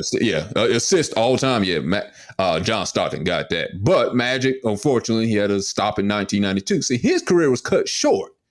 That's another thing people forget. His career was cut very short. He was still in the prime of his career. He won the MVP, I think, 1990. Jordan won the next year. Magic was number 2 in MVP voting. But he went to the finals in 91, fell short to Jordan. Magic faced That's another thing. Competition. Magic faced a lot of competition. The Western Conference wasn't the greatest competition, but he played who was in front of him. He played some great Eastern Conference teams in the finals. You know, the Sixers and the Celtics, of course. He won 3 regular season MVPs. He won 5 championships. I think he won 2 or 3 final MVPs. That one I'll have to check for sure. But for the most part, I guess I would say of the Kareem Magic era, I want to say, even though Kareem was known as the captain, I think Magic led those teams. You know, Kareem's voice might have stood out more than anything. Maybe he was the locker room leader, but Magic was, the conductor of those teams. Well, Magic was younger too at that point. So yeah, I want to say he was leading the team as far as stats. Like you said, Kareem was the voice of the team. Mm-hmm. So that's why I have him at number 4. Okay, and he's generally regarded as the greatest point guard ever. And he could score when he needed to. That was the other thing. He could very much score when he needed to, and he brought the popularity of the NBA to heights it had never seen before. Because before that, the finals used to be on tape delay. It wasn't live, but it wasn't until Magic and then, of course, Larry helped bring popularity to the league that people really started having a high interest in watching the NBA. It became exciting. Every game was exciting watching Magic play. He was box office TV. He was must-see TV. Next, I'll put Wilt Chamberlain. Normally, I see people have Bill Russell above Wilt Chamberlain, and I understand why. But due to my metrics, I can't put him above him because Bill Russell was a great player, but was he a greater player than Wilt Chamberlain? He didn't score more than Wilt Chamberlain. He didn't rebound more than Wilt Chamberlain. He didn't block. He may have blocked more than Wilt Chamberlain. I'm not sure on that. But they were about the same when it came to defense is concerned. Wilt Chamberlain definitely had more impact. You know why? Because every time you watch a game, you hear someone breaking a record. Let's say Harden broke some record, like, he scored this much points in the fourth quarter. And the only person that's done that since today was Wilt Chamberlain. You always hear his name mentioned in any kind of record that's brought up. He scored, 30 points per game in 8 straight games. You're like, and the only person that's done that last was Wilt Chamberlain. You always hear Wilt Chamberlain connected to these records. I'm gonna tell you a little tidbit because you said Shaq was a good passer, but Wilt Chamberlain led the league in assists one year. Didn't know that. Yeah, he led the league in assists one year because he was trying to change his game up because people were criticizing him for being too big of a scorer. So he's like, okay, I'll change my game up to help the team out so we can win a championship. And the only thing I think that hurts Wilt Chamberlain so much now is because Russell won 11 championships and Wilt only won 2. He won one with the Sixers and he won one with the Lakers. I'm like, if you're that dominant, that you should win more. And it's kind of hurt my case because he was James Harden back then. Because a lot of times his regular season stats didn't match his playoff stats. And he would some people say he would choke or he would just give up in the playoffs or at least the finals versus Russell. But still, as a player, skill-wise, that's the only reason I would say I would put Wilt above Russell. Russell had a lot of championships, but he had a great team around him. And he didn't bear the weight that Wilt had to play. It was Wilt versus everybody else until he got, to the Lakers and he got John Goodrich and Jerry West and a couple other players. But skill-wise, Wilt was better than Bill Russell by far. And Bill had a lot of help to try to slow down Wilt. record-wise, Wilt had them all. And he was, I think he's, his top, well, he was the number one scorer at one point. Of course, he got passed. He didn't have a longest career as everyone else. The rebound numbers are just out of this world. They'll never get broken. He scored 100 points in a game. Let's not forget that. Oh, my screen cut off. My screen keeps cutting off. Okay, scored 100 points in the game, and let's not forget without threes. Without what? Oh, without threes. That's another thing. Without threes, and he had a season, the same season he scored 100 points, a 50-point per game season. I know people want to keep saying, "Oh, well, he didn't play against. He played against plumbers and bank tellers and police officers and stuff." But the thing is, and they also say, "Oh, the people were short back then," but the height is pretty much the same now as it was back then. So that's a misconception that people have. You go check out the height that was around in his era. The height is pretty much the same then as it is now. So they weren't like 6'2" guarding him and stuff like that. So there were only a few teams back then. So if you want to say that, fine. But it wasn't because the players were just terrible or whatever. So he's a legend.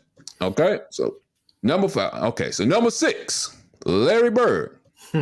Larry Bird. Man, 3 MVPs in a row in the regular season.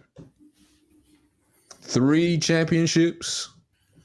I think he has 2 finals MVPs. I know Cedric Maxwell won one of them.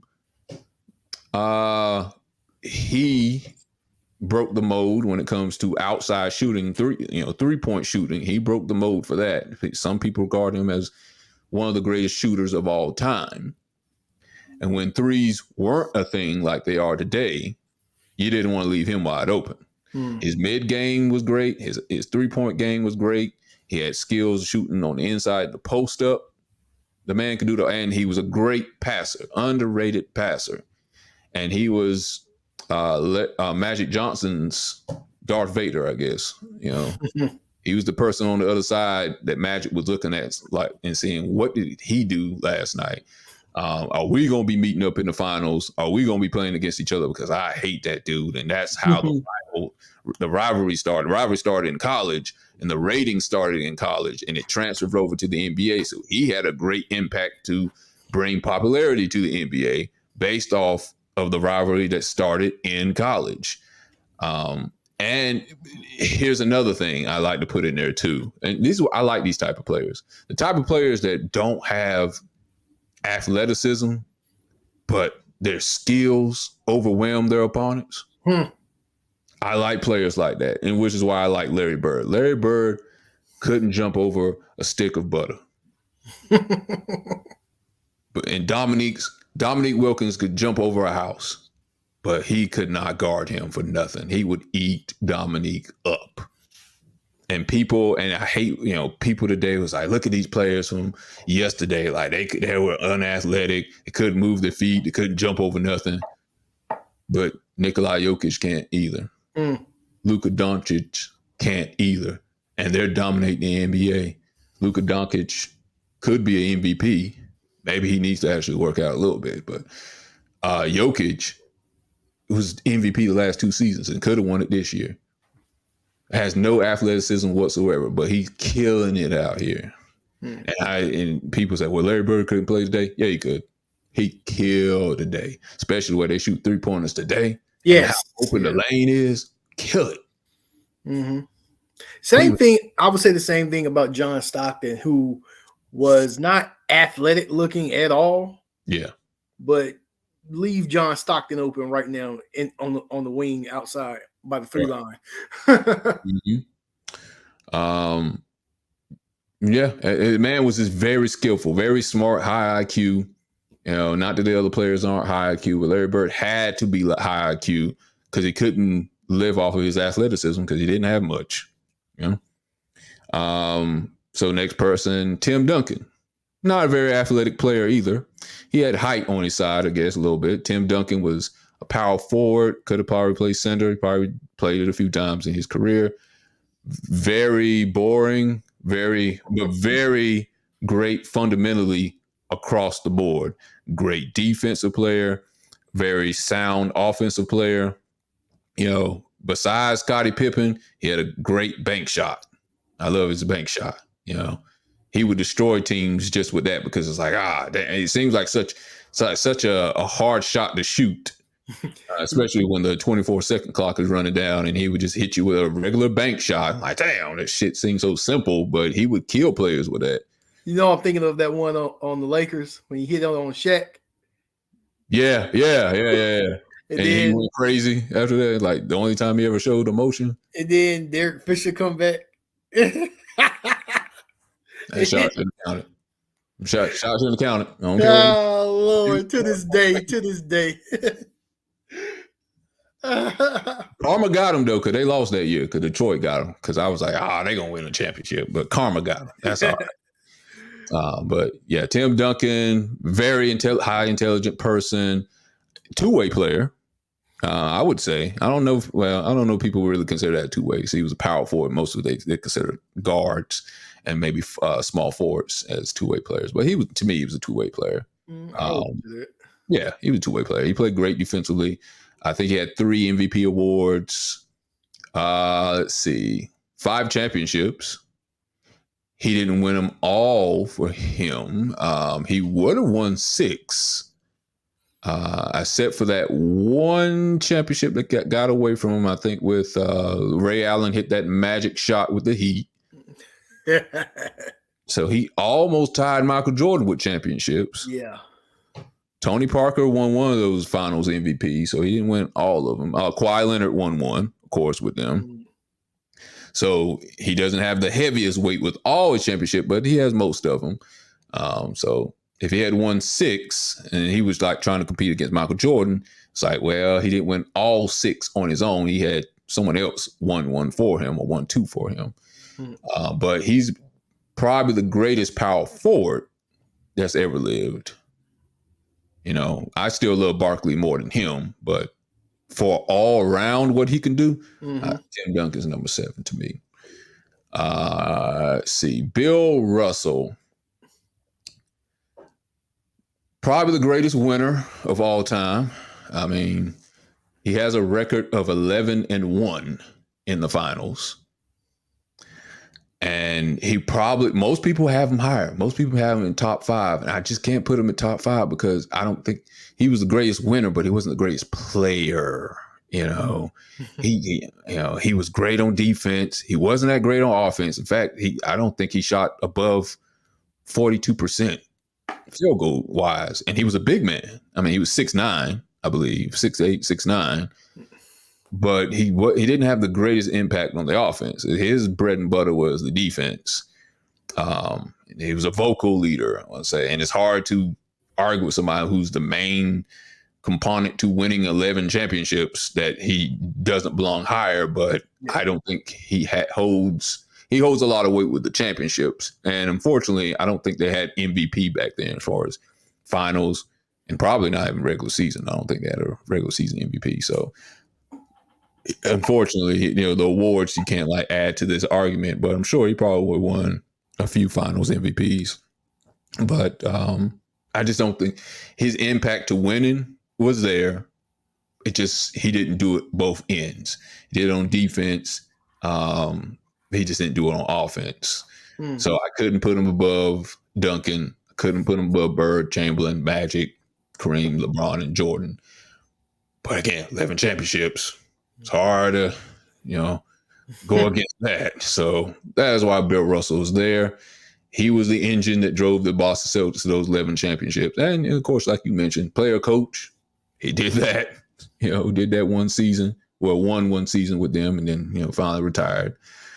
I will say this, being that he was in the 60s and 70s or whatever as a player, and the racism he had to go through and play through in Boston, and despite all that came through and played the game and won these championships.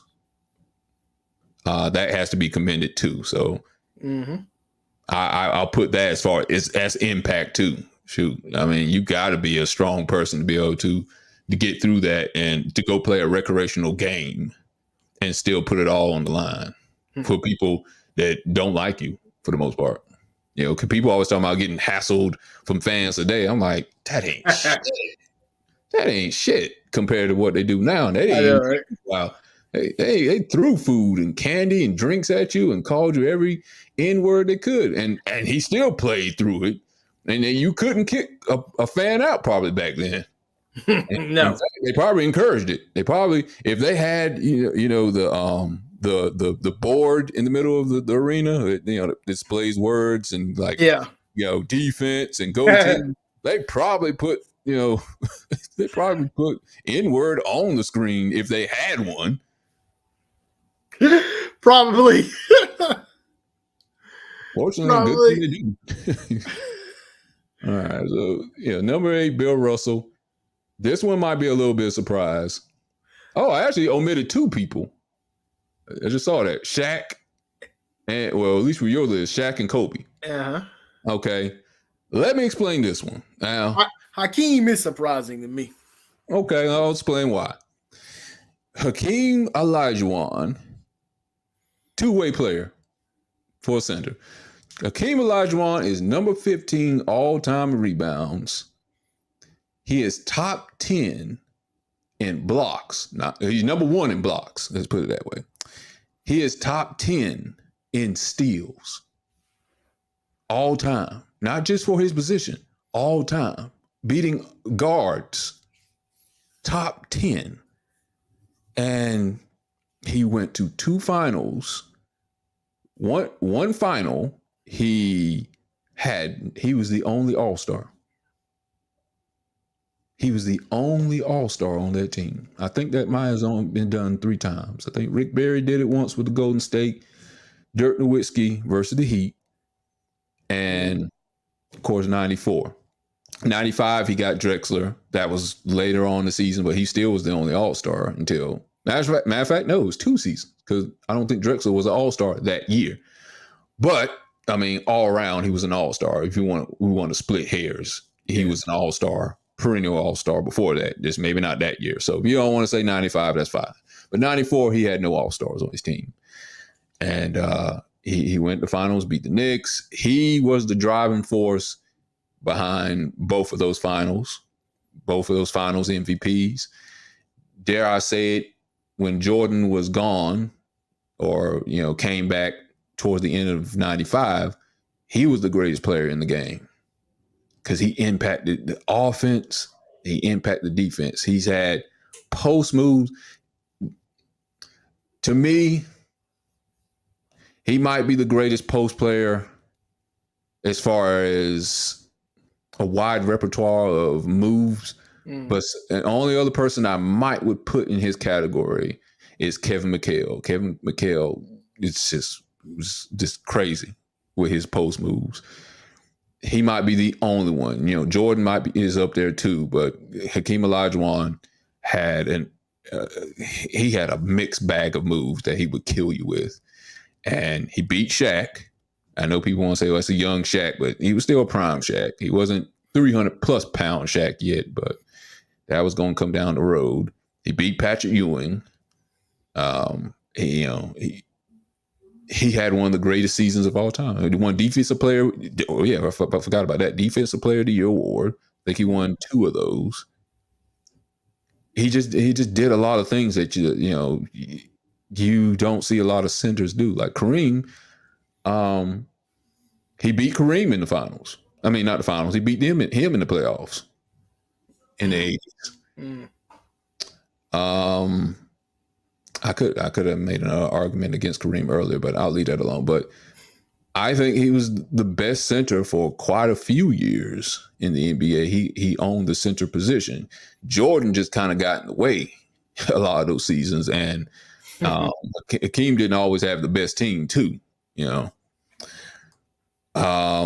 Pretty decent free throw shooter. Probably one of the best defensive centers in the modern era that you will see, I would put him above Kareem on that aspect. Maybe not Chamberlain because old Bill Russell, but he would give them fits if they got to play today against each other. I think he did more than Shaq. Shaq was dominant on the offensive end, no doubt, and more dominant even in Hakeem's probably prime years as far as scoring points. But I think Shaq could only fit on one kind of team. Hakeem could fit in today's game and fit on multiple type of teams because he could shoot from the outside, he could spot up shoot, he could take you down the post. Hakeem would probably have a 3-point shot too. Hakeem would be Joel Embiid, pretty much. Okay. Except with all that falling and crap he does every game, which is why he stays hurt. So I thought he was multi-talented in so many aspects. Defense, he could guard probably the 2 through 5 position if he wanted to. He wasn't always asked to do that, but he was very quick on his feet. Shaq couldn't do that. Shaq couldn't go out to the 3-point line. That's why I'm not sure Shaq would work today, because they would carry Shaq's ass to the 3-point line and take him out of the middle of the lane. It's why Rudy Gobert has a hard time playing versus today's defenses now, because he can't camp out in the middle of the lane. That damn thing keep coming out, but he couldn't go out to the 3-point line and then keep watching the middle of the lane because my screen cut off again. But Hakeem was just multi-talented that way, and that's why I want to keep him at number. Shit, I can't even see my screen. I'm trying to put it back. It's Number 9. 9. Sorry. This damn screensaver keeps coming on my TV and making my stuff disappear. That's why I put him at number 9. I put Shaq out. Shaq, he seemed to have a short prime too. He wasn't reliable on the floor because he would stay injured. He wasn't good at the free throw line. Sometimes you could overcome that, but you didn't have to overcome that with Hakeem. Hakeem was good at the free throw line. Hakeem was good all around everywhere. He didn't really have a deficiency that I could really think of. So that's why I keep Shaq out. Steph Curry. Steph Curry probably wasn't on this list, and probably until he won that finals last year. And I know you probably want to know, why did I keep Kobe out? Okay, so I kept Kobe out, and I had like some other stuff I was going to show up here, but my phone's going to die. But I had Kobe out. No, let me just talk about Steph first. Let me just talk about his impact. Okay. Steph's impact probably more than almost any player ever. Every player in the NBA today, damn near at every position, aspires to be a 3-point marksman now because of him. True. Every guard, point guard, small forward, power forward, center, most of them don't even need to be shooting it. But unfortunately, they are. And it's because of Curry. Unfortunately or fortunately, now you see kids that want to be like Mike and they want to, jump high and score and dunk and all this type of stuff. They just want to shoot shots now. Even when they got 5 people on, or they want to, not even just a shooting, just a dribbling. Everybody wants to dribble like Curry too. And it's more likely you're going to find somebody who can't jump than someone who can shoot a jump shot. So you got more people trying to be like him because it's just proxy. People who can't jump, they can do a jump shot though. And Curry has changed the game for the worse and for good. I say for the worse because defenses or offenses is just not the same anymore. And to me, it's not as beautiful as it was in the 90s and in the 80s with different kinds of offenses, different kind of sets. Now everybody's just camped out at the 3-point line. People will pass up a wide open 2-point shot layup to go shoot a 3-pointer. But Curry did that. I'm trying to think through this entire list, who impacted the game more? I'm trying to think. Wilt Chamberlain, they changed a lot of rules for Wilt Chamberlain, but I don't think he changed the entire culture in the game and regular people who play at the park. I don't know if there's anybody on this list who impacted the game more than Steph Curry. Not even Jordan? No, not even Jordan. Like, I mean, he put eyes on the product, and of course he had people, wanting to play one-on-one and stuff like that. But everybody can't jump. I know I won't say he's more popular than Michael Jordan. Nobody's more popular than Michael Jordan. But change everything, the way coaches coach, the way college changed the game, the way people play at the park, the way people play at rec league. I don't know if anybody changed the game or impacted the game the way Steph Curry did. They didn't change rules like that for Michael Jordan. They might have changed a couple rules here and there to maybe open the lane maybe a little bit, or flagrant fouls or whatever. Maybe they added that because the Pistons were fouling him all the time and, making them go out the playoffs early. But all around impact where every player, like the center, wants to shoot a three-pointer now. Mm-hmm. And the coaches are asking, hey, can you get a three-point shot? Their analytics are kind of because of Steph Curry, because everyone's like, hey, if you can shoot, 35 and above, it really would be nice, because Steph is shooting about 40%. So it really be nice if the whole team can shoot that way. You wouldn't see, Jokic wouldn't have been shooting like this in 1990. He would like camp your behind down in the pace, the post. I'm sorry, Embiid would have been in the post, and he's shooting threes. And I hate when he shoots threes a lot of times, because he's, sometimes he's on, sometimes he's off. I wish he would stay in the post a little bit more. If Shaq played today, he probably would be shooting threes. But that's all due to Steph Curry. Matter of fact, I might probably should change Steph Curry to number 9 maybe over Hakeem Olajuwon. I can't change it now. I've already made my bed. I think Steph Curry has made the 3-point shot fun and interesting. The 3-point contest is now fun and interesting to watch. The 3-point contest is every game nowadays. Exactly, it's true. Like I said, Bird to me was I guess you can say, the starter of this 3-point world that we live in. I say Steph Curry is he molded it to what it is today. Right. Like you said, you see kids.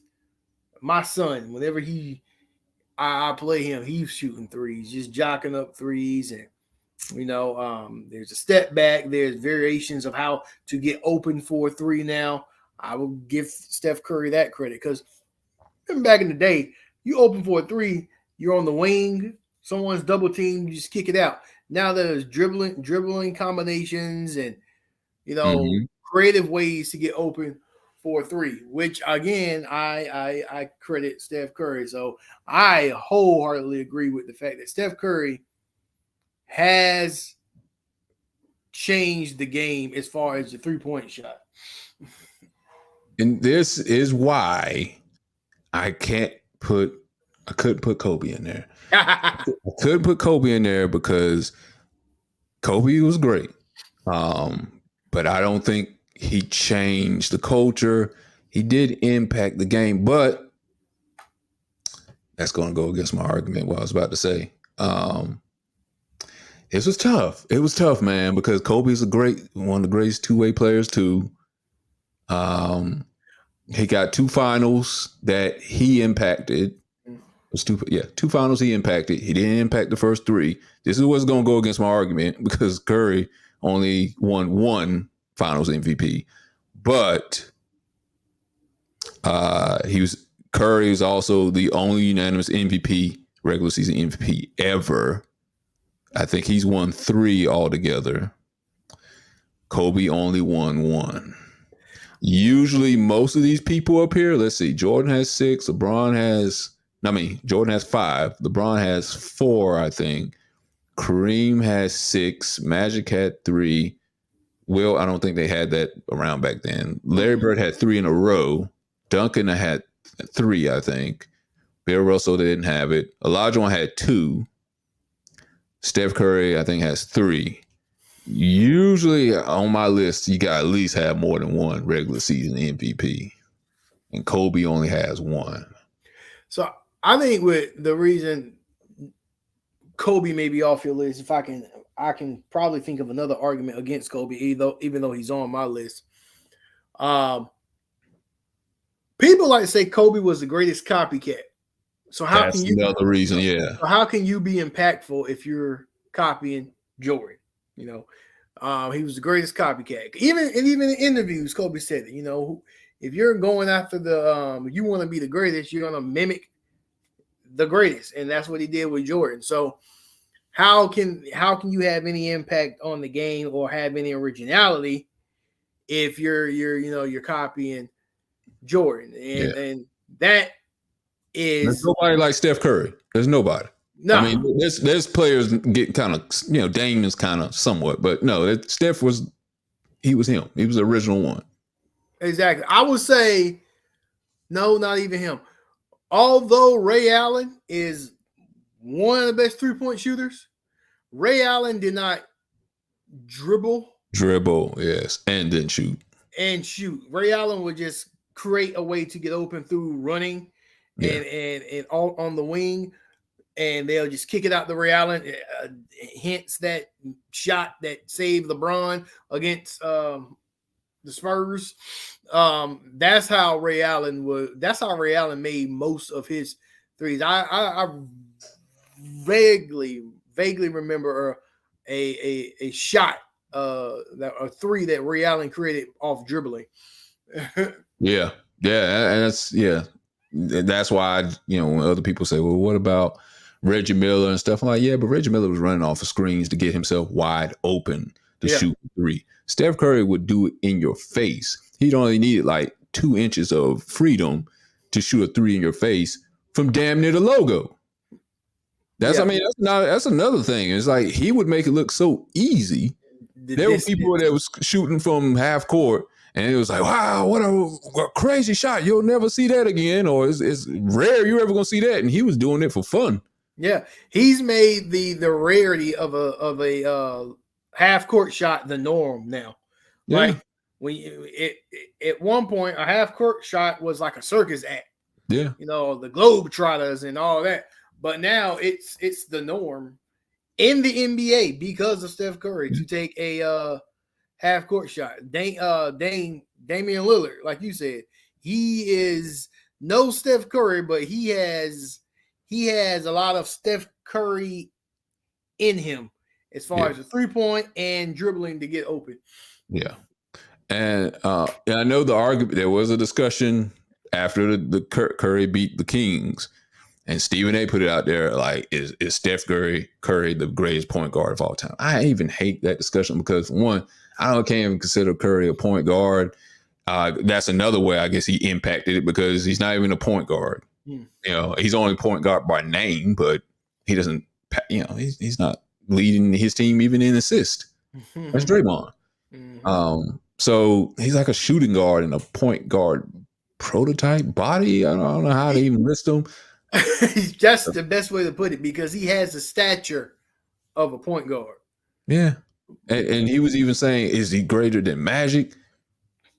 The only way I was going to put him above Magic, not even as a point guard, but put him above my list as number 4. I was going to put him there possibly if he won the finals this year. If he beat LeBron, which he didn't, and he won the finals and he won finals MVP, I might have considered. I was like, all right, you might have to get in my top 5, but he didn't because Curry seems to be a bit of a front runner. And you mentioned Curry's not that clutch. Curry is great at building leads, but he's not great at coming back from them. That is a negative on him.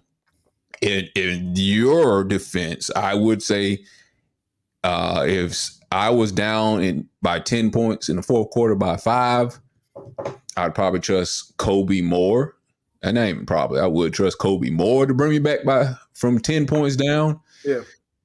But Well, I don't yeah. know. Like I would down by 5. You know, I'm gonna say Curry may get one of those threes, which is more points than a 2. Kobe is gonna get you. Kobe's gonna drive.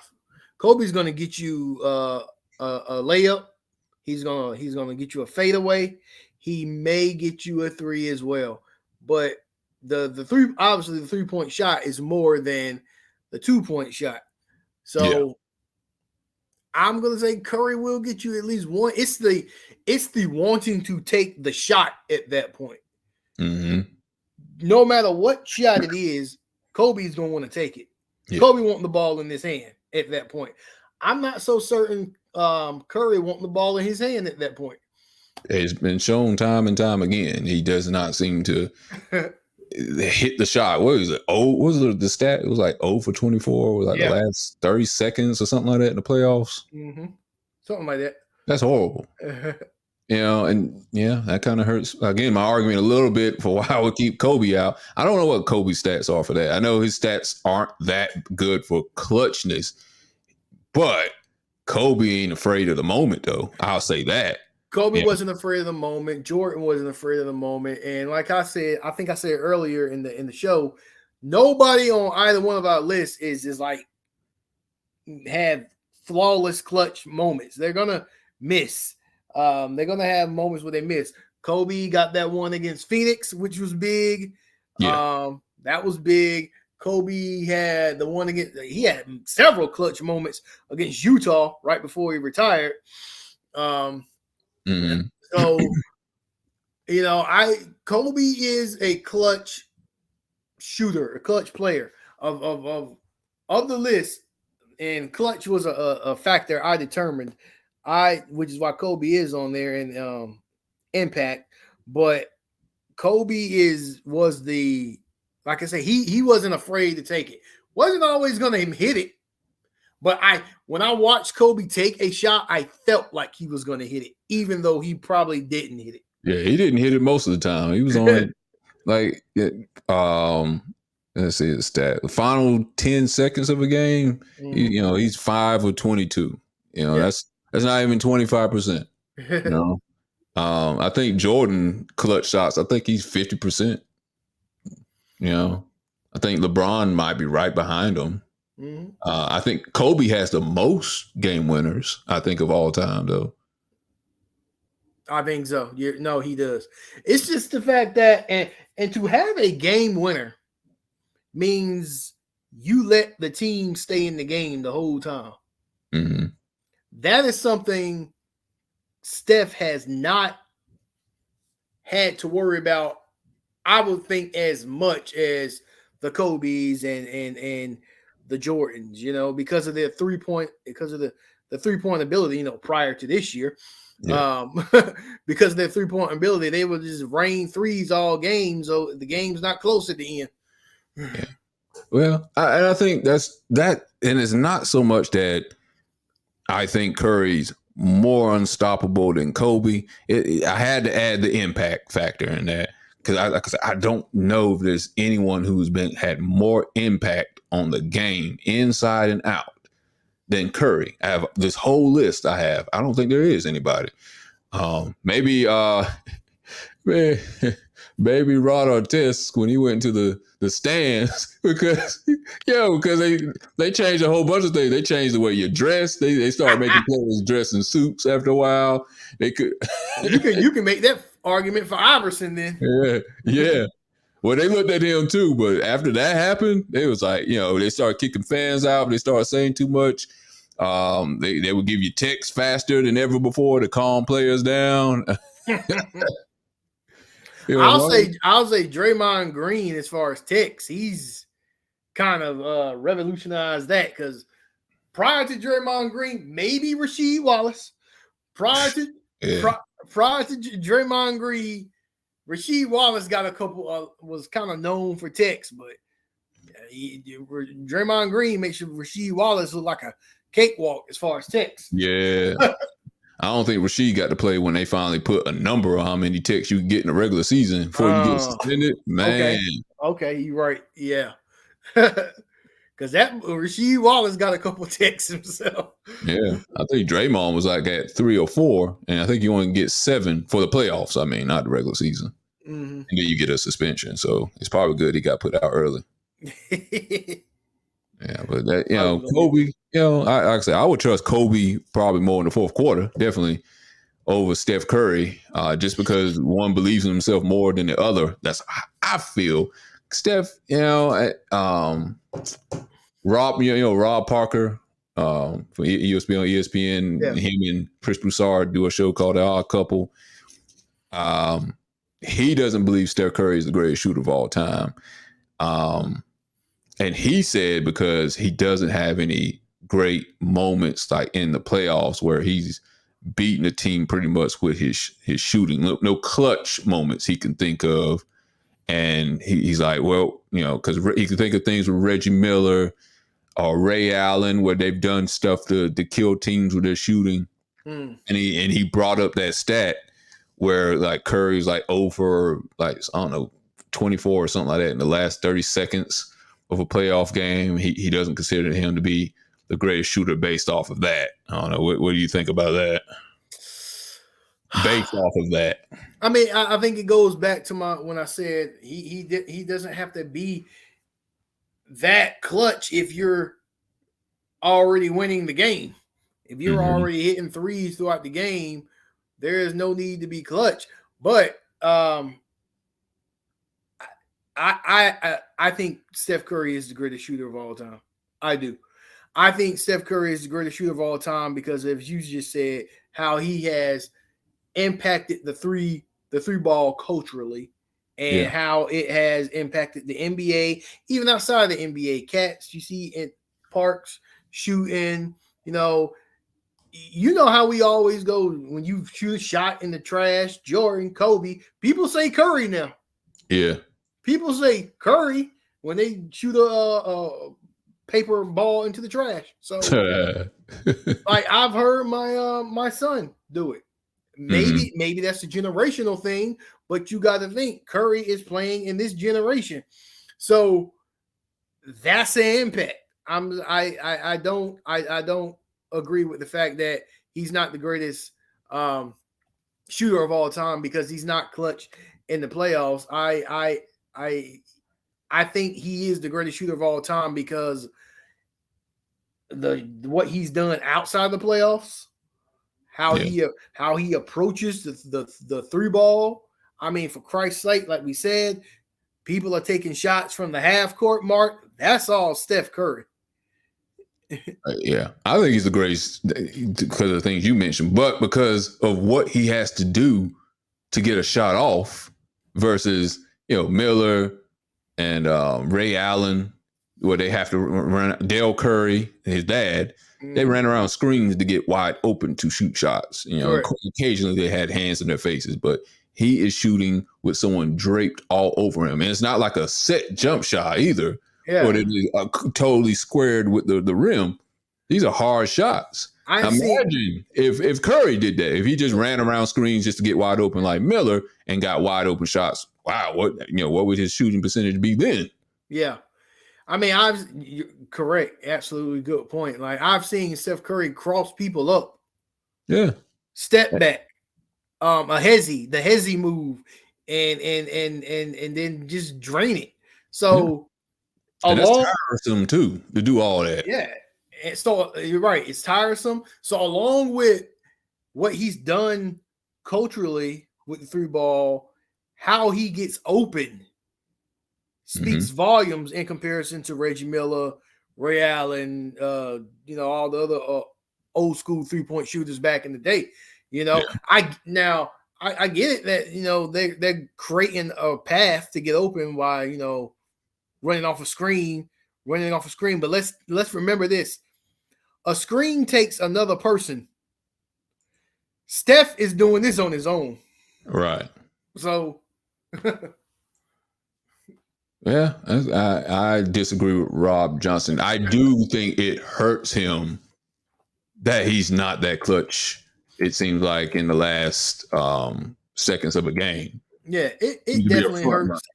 It hurts the argument, but it doesn't. It hurts the argument, and someone can make the argument, but it doesn't take away. The answer is still he is still the greatest shooter of all time. It can be argued, and that's probably the only argument someone can use against that is the fact that he isn't clutch. But going back, everyone isn't always clutch. I mean, and the reason the argument is that Steph isn't clutch is because he's considered the greatest shooter of all time. Yeah. And that's simple as that, because what the man has done for the three ball in the game is ridiculous. So I don't think you can name any player from any era who has impacted the three ball like Stephen Curry. Yeah. You cannot. You can go Reggie Miller, you can go Ray Allen, you can bring his dad up, Dale, you can bring in some there was old school, there was like Steve Kerr, he was a good 3-point shooter. John Paxton, all these great 3-point shooters, they're not touching Steph Curry. Damian Lillard is the closest thing to me. The closest, but that's because of Steph Curry. Yeah. I'll also say this, and you put this on the impact argument. He's the reason why centers have gone away to what they used to be. True. Everyone want to test everyone who plays basketball want to test their ability to shoot the three, and that is Stephen Curry. So yes, I will say Stephen Curry is the greatest shooter of all time. I don't think did I ask you, did you put him above Magic though as a player? I know that. I can't remember what was. Let's see. Let's go back to your list. No, that's my list. So so you had him one above Magic on the list. I had one above Magic. Going back, I think Steph Curry, as it relates to Magic didn't have to create as much opportunity as Steph, because Magic was point guard. He dribbles, he shoots, he dishes. And then when Magic was creating opportunity, he was bigger than everybody, so he posts. Yeah, so he posts part of that too. So he posts hook shot. Steph Curry is smaller than a lot of these cats. Let's take that into consideration. Steph Curry is smaller than most of these point guards and two guards, so he has to create the shot. He has to get it off. He has to shake them or get creative to get space to shoot the shot. It's a good point. All right. Oh, well, that was Tramaine and my list greatest players in the NBA today. I'm welcome to argue the point, because my list may change tomorrow. I may see some stats or I may see some highlights. I'm like, dang, maybe they should have put that guy on the list. Maybe I should add Shaq back to the list. But that's how it is for today, and that's where we're going to end the show off today. Thank you, everybody, for joining us and watching the show of The Last Rewind. If you got any topics that you want us to talk about, whether it be sports or something dealing with movies or music, you can hit us up at The Last Rewind is here at gmail.com and email us your subject matters that you want us to talk about. And we'll try to delve into that on one of the episodes we record. This has been me, Big Red, and Tramaine on another episode of The Last Rewind. Y'all have a good night and good year, even though it's only May. Peace. Peace.